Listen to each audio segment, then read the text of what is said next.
Yeah, I'm just wanting to speak about. I've left this for quite a long while, and I almost didn't do it because I thought maybe the passion had gone, the desire to do it had gone, out of it. But no, it's still there, and I really wanted to do this video. Yeah, just wanted to speak about someone who, for a long time, I really liked. Someone who was before my time, but I did see a few films that she'd done way back then, of course. Yeah, Marilyn Monroe, the legend Marilyn Monroe. I saw this video. This is back in July, June, July time, and it was a video on YouTube, and it was like wishing, I don't know, a happy birthday. At that time, you know, just let's say a few months ago, she would have been 60 this year, and it was wishing her a happy 60th. And it just inspired me to look further into this. I thought, well, I wonder what she done. What movies did she do? You know, what else did she do? So I looked for further videos about her and many other things. I looked for books. I was just really inspired, and I thought, you know, I've always, you know, loved her. I thought she was better as a model, personally. You know, weren't too sure about her films. But that is because before I'd only ever really seen The 7-Year Itch and maybe one other one, although I know actually the only one I really did see was The 7-Year Itch. I only saw that like once, which was great, yeah, but I didn't see her anything dramatic, you know, really big. So I kind of had doubts about her as an actress. I just wondered about it. But for me,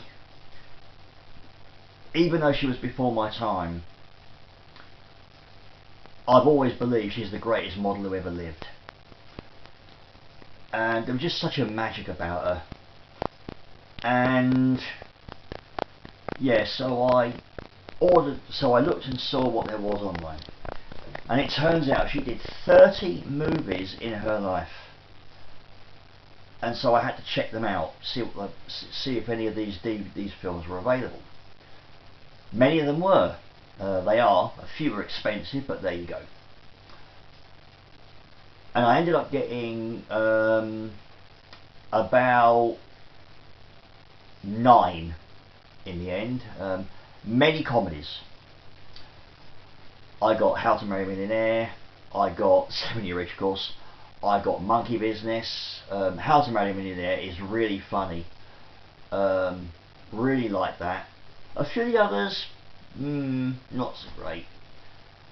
But the other ones I got, there's another one I got which I wondered about. So I ordered it on DVD. Niagara. I saw Niagara.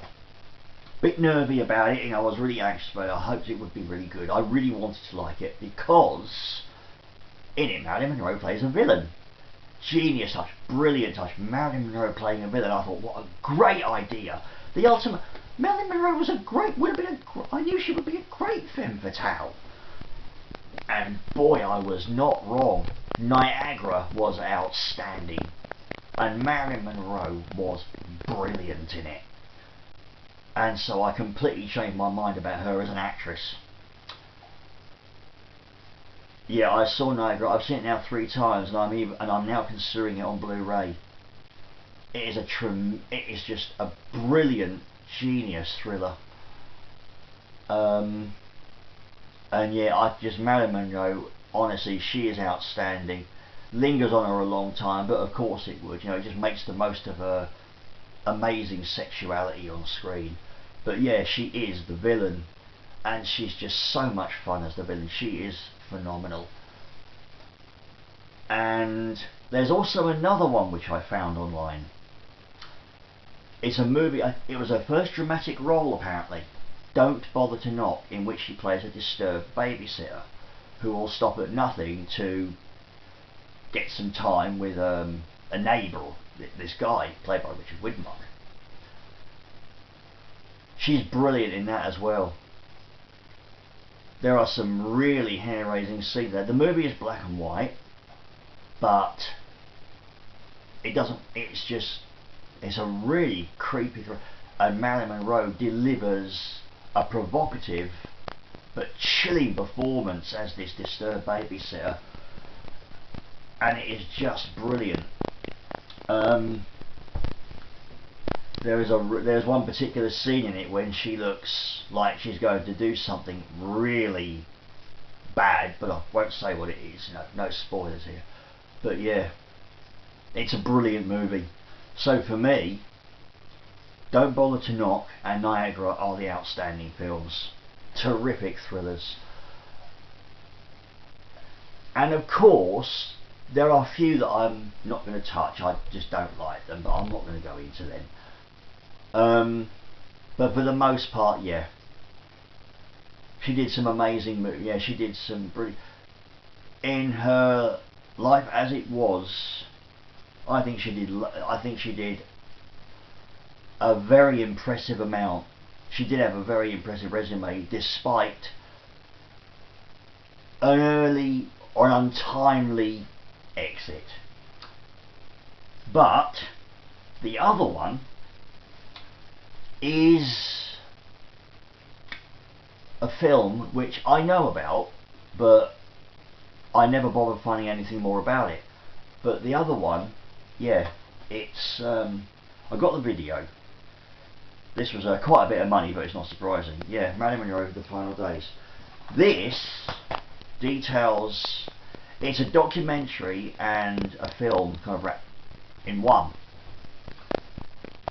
It's all about her famous, or one of the most famous, unfinished last movie, which of course, yeah, it was unfinished, it was never completed. Yeah, it just didn't happen. But of course, in it, it's famous for the first ever nude scene by a famous actress in Hollywood, which is what it was.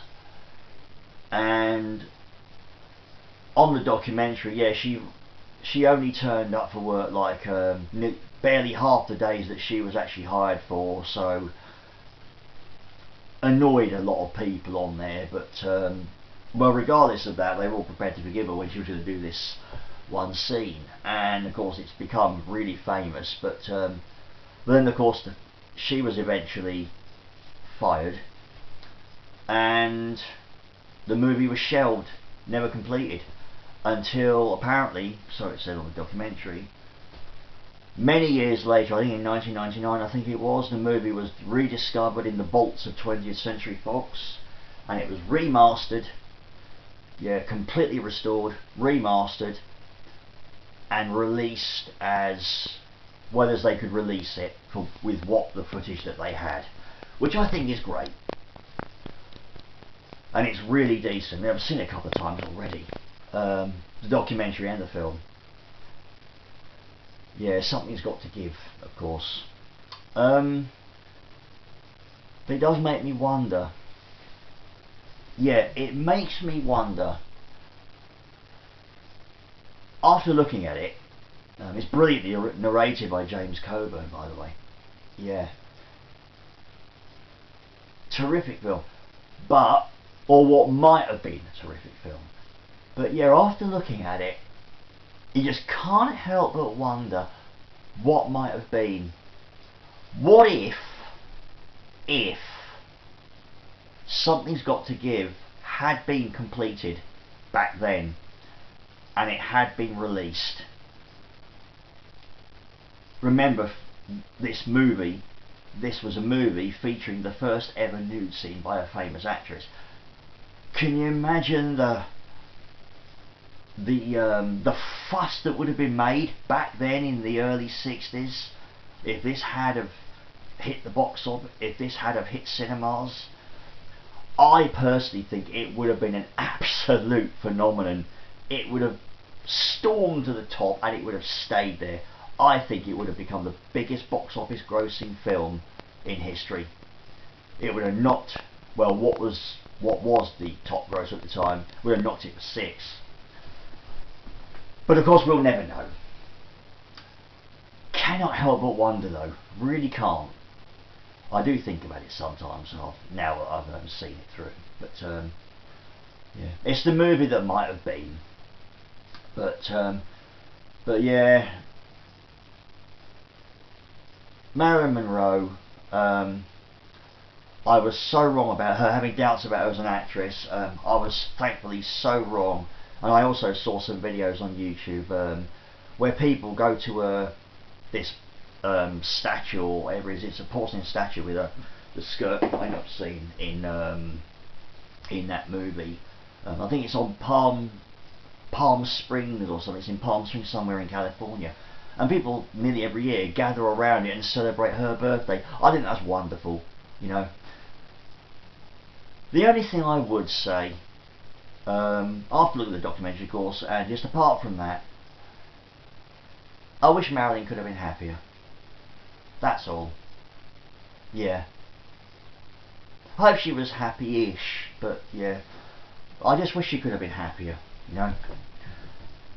But if only she knew how much the world still loves her now, 2 generations after her death. And I think she'll be loved forever.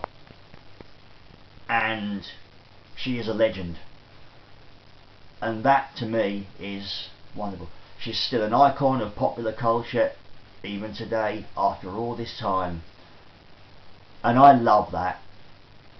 So yeah, I just wanted to say, a few months late maybe, but yeah, I will finish by just saying happy birthday, Marilyn. If only you knew how much the world still loved you. But yeah, happy birthday. Happy birthday, Marilyn. Cheers, bye.